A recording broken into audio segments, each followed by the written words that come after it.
السلام عليكم، اهلا ومرحبا بكم خوتي خواتاتي في قناتنا وقناتكم. عندنا خبر غتشوفوا معايا الاعلام الجزائري بعد ما كان داير حمله على صامويل ايطو رئيس الاتحاديه الكاميرونيه. غتشوفوا ملي جا عندهم جوج كلمات ورجع داكشي هو هذاك، وراه هما اللي جابوه حيت السفير ديالهم في الكاميرون عرض على صامويل ايطو شوف شنو كاين بيناتهم وكذا وطلبوه باش يجي. المهم الخوت نشوفوا الفيديو ونتلاقاو من بعد. الجزائر ساندت الكاميرون عندما كان هناك تحامل على الكاميرون من اجل تجريده من تنظيم كان 2021. الجزائر وقفت مع الكاميرون.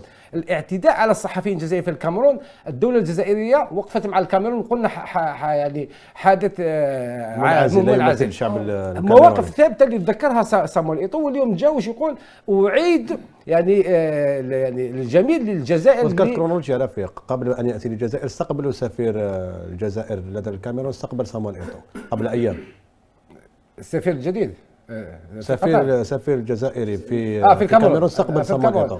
بداوا يهيئوا الارضيه من اجل. انت ذكرت كرونولوجيا تقارب وجهات النظر. انا فرحت اليوم لانه اليوم راي العقل هو اليوم اللي فرض نفسه على المتاجرين باحلام الجزائريين. اليوم هما الناس اللي عندهم مستوى عالي، هما اللي يفكروا، من السياسيين ولا الرياضيين ولا الاعلاميين. ما نقدروش اليوم لو نفتح الباب امام المغامرين من الناس سيقولون في الخارج من العرب ومن غير العرب، هل هذه هي الجزائر؟ هل هذا هو مستوى الجزائريين؟ صحيح. لازم تكون معتوه، باش تضرب روحك وتعطي الاسلحه للاعداء تاعك باش يضربوا وانت ماشي على هذيك الصوره. الحمد لله قدوم صامويل ايطو انا اعتقد غير مفاهيم، منعرج مهم جدا. ليس اي شخص، صامويل ايطو نجم كبير في وشخصيه كبيره.